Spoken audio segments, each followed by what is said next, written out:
मैं आज एक भारत देशवासी के नाते मैं आप सब लोगों से एक संदेश भेज रहा हूँ जो मेरे मन के अंदर है। पिछले 8-10 दिन से मैं फॉलो कर रहा हूँ। मैं तो क्या है, पूरा देश फॉलो कर रहा है। जिस बारे के अंदर नीट का पेपर जो लीक हुआ, उसके लिए जो एजिटेशन जो चल रहे हैं 8-10-15 दिन से दिल्ली के जंतर मंतर इलाके में, उसको देख के बहुत दुख हुआ।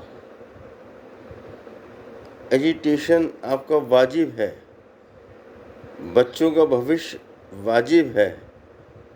जो बच्चे ट्यूशन से पढ़ के माँ बाप उनको इतनी फीस दे दे के और उस एग्ज़ाम में उत्तीर्ण करने के लिए इतने प्रयत्न करते हैं, इतना सेक्रीफाइस करते हैं, उनका ये बिल्कुल राइट है। अगर पेपर लीक होता है तो उनको एजुटेशन करना उनका अधिकार है। लेकिन जंतर मंतर में कोई नीट पेपर का कोई भी स्टूडेंट एक भी नज़र नहीं आया।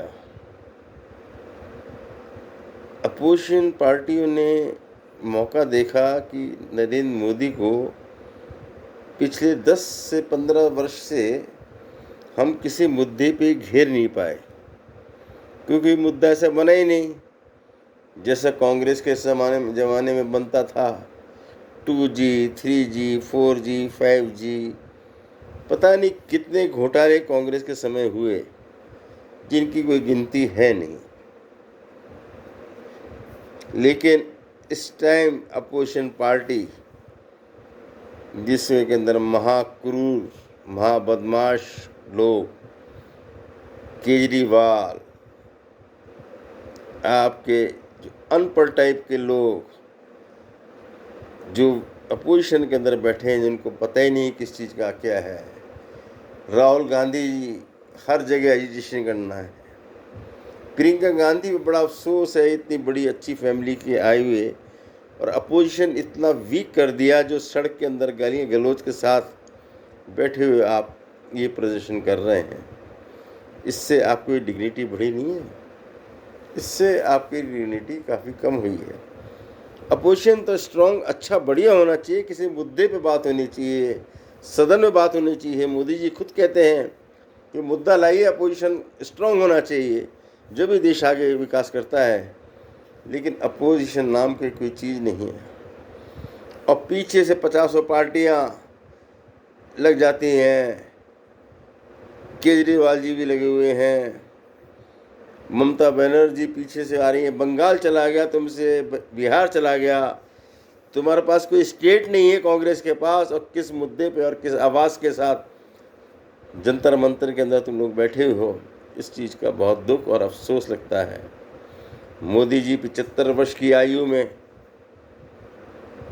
विदेश जाते हैं, इतना देश के लिए काम कर रहे हैं, इतनी फंडिंग कर रहे हैं। कोविड से लेकर आज तक देखो कि क्राइसिस कंट्री के अंदर नहीं आई है। आज पैसे की कमी है नहीं देश के अंदर। दुनिया के पास खूब पैसा है, हिंदुस्तान के लोगों के पास तनख्वाहें भी खूब अच्छी हैं, प्राइवेट वाले भी खूब नौकरी कर रहे हैं, सब चीज़ की सुख सुविधाएं हैं। लेकिन कोई मेहनत ही नहीं करेगा, घर बैठ के फ्री के अंदर खाना खाने की कोशिश करेगा कि सरकार पैसा दे देगी।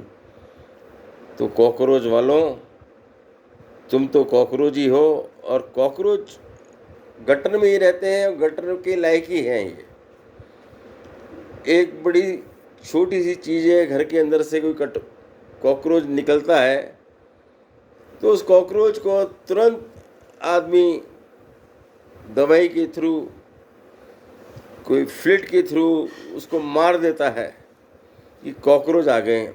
और अब तो कॉकरोच को मारने का ट्रीटमेंट भी आ गया है। बाज़ार में एक ट्रीटमेंट कराओ तो 50 फ़ोन आते हैं कि कॉकरोच मारने की दवा हमारे पास है, ज़िंदगी भर के लिए हम कॉकरोच मार देंगे। ऐसी दवा ही इन लोग कॉकरोचों को अब चाहिए, जो ज़िंदगी भर के लिए ही ख़त्म हो जाए।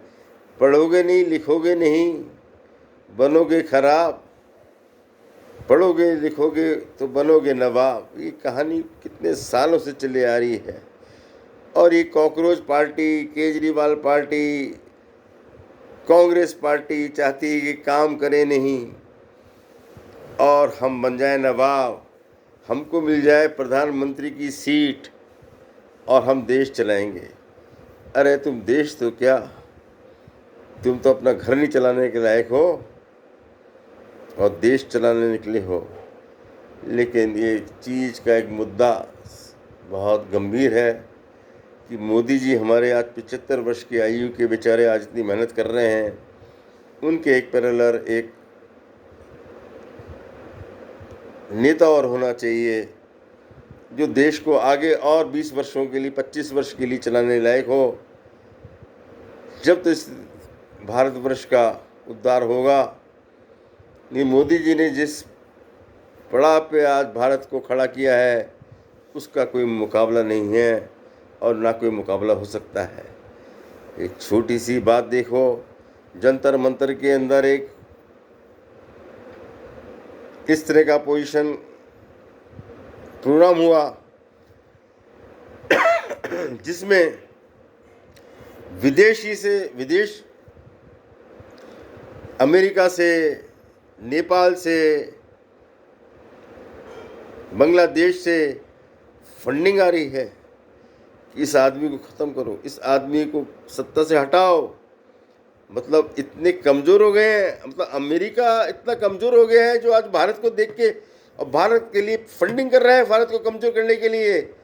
ये खुशी का मुद्दा है कि अमेरिका जैसा, चाइना जैसा, पाकिस्तान तो बच्चे हैं। जिस रोज़ नरेंद्र मोदी जी चाहेंगे ना, उस रोज़ पाकिस्तान, बांग्लादेश, श्रीलंका, नेपाल, भूटान, ये सब कंट्री अपने भारत कब्जे में कर सकते हैं 3 दिन के अंदर। ये मेरा दावा है।